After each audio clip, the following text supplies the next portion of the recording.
आज का हमारा टॉपिक है वैद्युत क्षेत्र।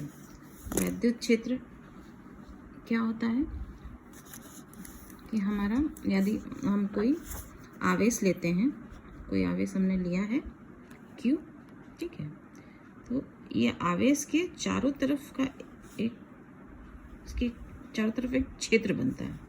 और जब हम कोई दूसरा बिंदु आवेश इस क्षेत्र के भीतर लाते हैं तो इस पर ये एक बल का अनुभव करेगा, या तो आकर्षण का बल का अनुभव करेगा या प्रतिकर्षण बल का अनुभव करेगा। तो इस क्षेत्र को हम वैद्युत क्षेत्र कहते हैं। तो ये वैद्युत क्षेत्र किसका है? ये इस आवेश का है। ये आवेश हमने लिया है, या तो ये पॉजिटिव हो सकता है या नेगेटिव हो सकता है। इसके चारों तरफ एक क्षेत्र बना होता है, और उस क्षेत्र में अगर कोई हम दूसरा बिंदु आवेश लाते हैं तो ये उसके ऊपर ये एक बल का अनुभव करता है, तभी इसको हम वैद्युत क्षेत्र कहते हैं। इसी क्षेत्र को हम वैद्युत क्षेत्र कहते हैं जब कोई बिंदु आवेश इस पर बल का अनुभव करता है। अगर ये परीक्षण आवेश जो है यहाँ रखते हैं क्षेत्र के बाहर, तो इस पर कोई भी बल का अनुभव नहीं होगा। या ये तब बल का अनुभव कब करेगा? जब हम इसकी क्षेत्र के भीतर लाएंगे। तो कोई भी आवेशित वस्तु है उसके चारों तरफ एक क्षेत्र बना होता है, उसी को हम वैद्युत क्षेत्र कहते हैं। कोई भी आवेशित वस्तु के चारों ओर एक क्षेत्र बना होता है, उसको हम वैद्युत क्षेत्र कहते हैं। ठीक है, इसकी डेफिनेशन है, डेफिनेशन आप लोग देख लीजिए। वैद्युत आवेश या आवेशों के निकाय के चारों ओर का वह क्षेत्र जिसमें कोई दूसरा आवेशित कण आकर्षण अथवा प्रतिकर्षण बल महसूस करता है, उस क्षेत्र को वैद्युत क्षेत्र कहते हैं। देखो बच्चों, E बराबर मान लो कि ये Q आवेश हमने लिया है, ठीक है, ये Q आवेश लिया है, इसके चारों तरफ एक इलेक्ट्रिक फील्ड है, वैद्युत क्षेत्र बना रहेगा। इस वैद्युत क्षेत्र के भीतर हम एक परीक्षण आवेश ले आते हैं। मान लो कि हमारा जो ये Q है उसको हमने O पॉइंट पे मान लिया है, ठीक है, ये ओरिजिन पॉइंट है O। यहाँ से हमने P दूरी पे, P पॉइंट पे एक हमने अब परीक्षण आवेश ले आया। तो P पॉइंट पे परीक्षण आवेश प्लस Q रखा है, तो ये परीक्षण आवेश प्रतिकर्षण अथवा आकर्षण बल महसूस करेगा, ठीक है।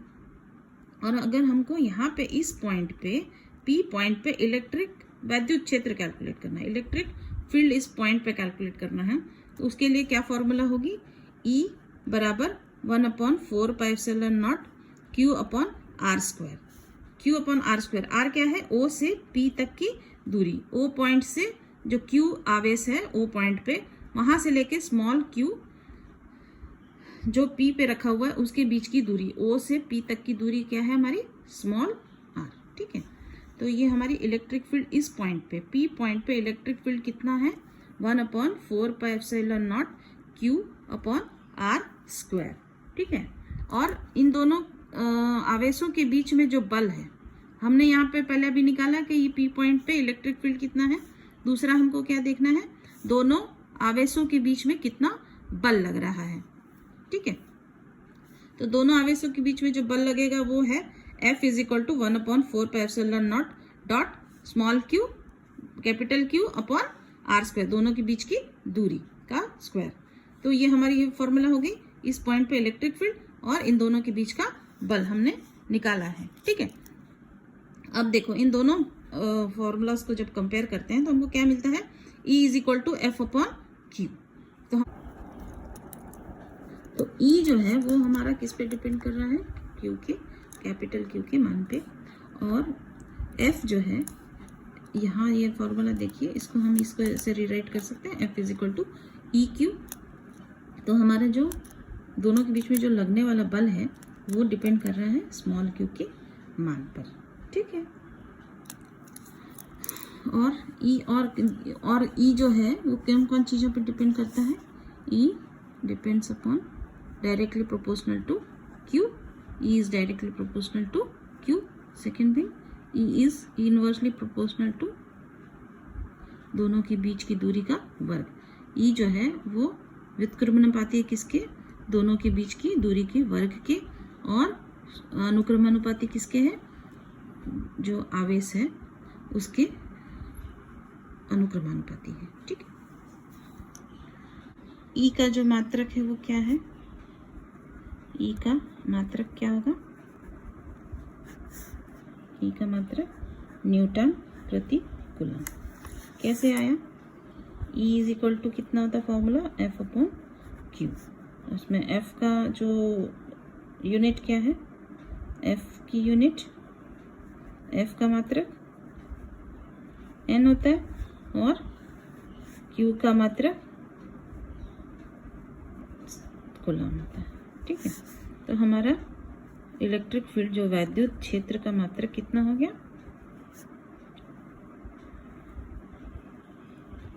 क्षेत्र का SI मात्रक हो गया हमारा N न्यूटन प्रति कूलम। ठीक है।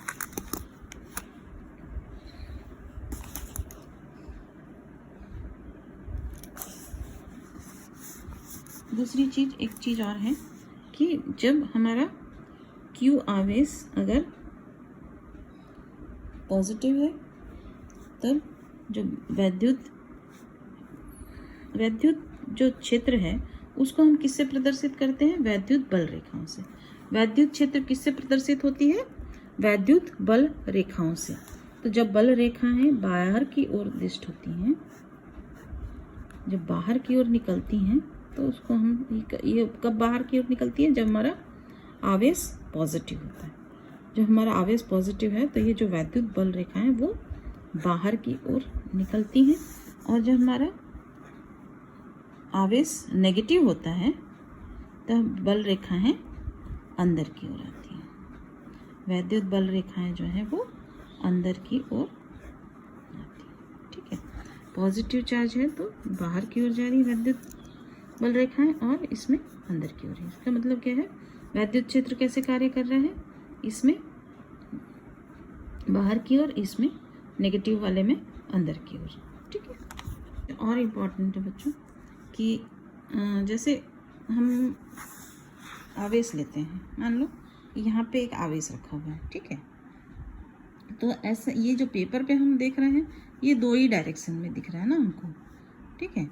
और ये एक्स और वाई क्योंकि पेपर पे हम शो करते हैं तो वो हमको सिर्फ दो डायरेक्शन दिखता है। लेकिन एक्चुअली में अगर तुम कोई ऐसे राउंड कोई लेते हो आवेश तो उसके चारों तरफ वह वैद्युत क्षेत्र रहता है। ठीक है। उसके चारों तरफ ऐसे वैद्युत क्षेत्र काम करता है। और वैद्युत बल रेखा है उसी बाहर, मान लो कि पॉजिटिव चार्ज है तो उसमें ऐसे बाहर की तरफ चारों तरफ जा रही हैं। और अगर नेगेटिव चार्ज है तो उसमें चारों तरफ से ऐसे वैद्युत बल रेखाएं अंदर की ओर आती हैं। ठीक है। समझ में आ गया ये चीज़? और अगर जैसे तार है, सीधा तार है तो उसके चारों तरफ ऐसे इसके चारों तरफ बल रेखाएं जा रही हैं। मान लो जैसे ये तार है तो ये तार के चारों ओर ऐसे, जैसे सिर्फ ये नहीं कि सिर्फ ऐसे इधर इधर जा रही हैं, इधर इधर इधर इधर उधर इधर सारी जगह ये घूम रही हैं, जिसके चारों ओर वो वैद्युत क्षेत्र बना होता है। ठीक है।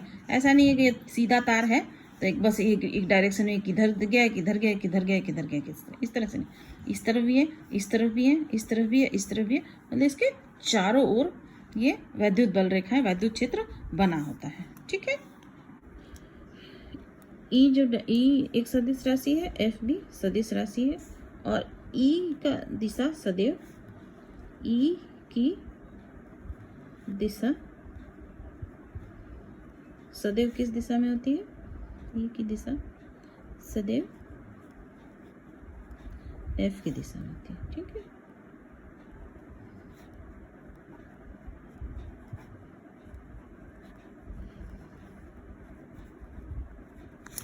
नेक्स्ट हम ले रहे हैं आवेशों के निकाय के कारण वैद्युत क्षेत्र। आवेशों के निकाय के कारण वैद्युत क्षेत्र। अभी तक हमने क्या लिया था? एक आवेश, सिंगल आवेश के कारण हमने वैद्युत क्षेत्र लिया था।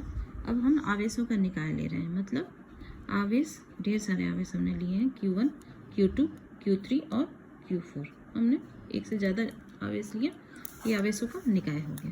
अब इनके कारण कैसे विद्युत क्षेत्र बनता है। अब ये देखो Q1 है, Q1 का डायरेक्शन क्या होगा, इधर ये इलेक्ट्रिक फील्ड इधर है, दूसरा ये Q3 है, इसका इलेक्ट्रिक फील्ड ऐसे बना, Q2 है उसका इलेक्ट्रिक फील्ड ये है E2, और Q4 है उसका इलेक्ट्रिक फील्ड है।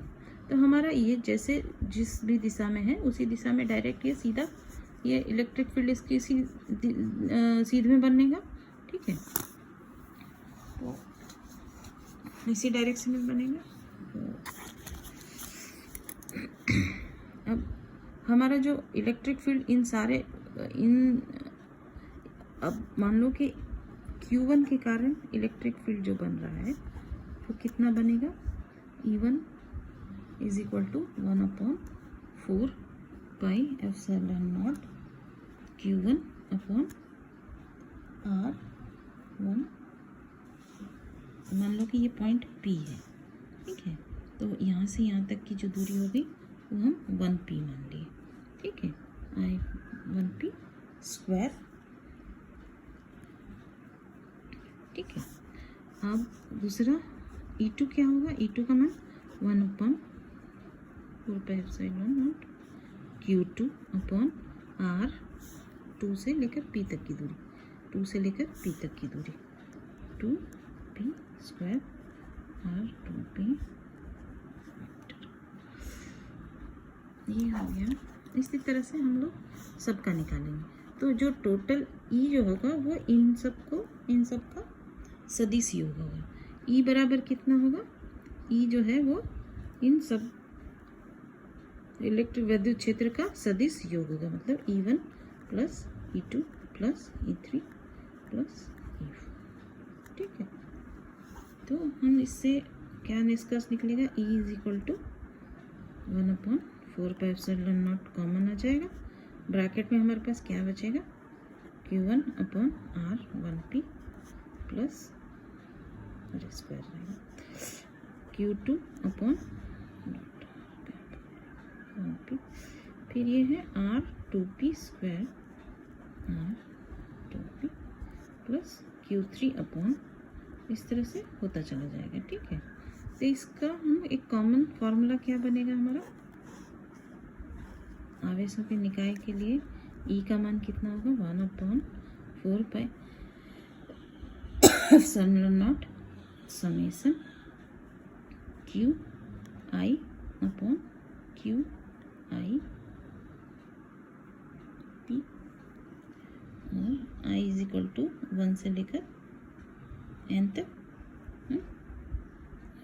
अरे सॉरी R है ना, RIP स्क्वायर RIP, ठीक है।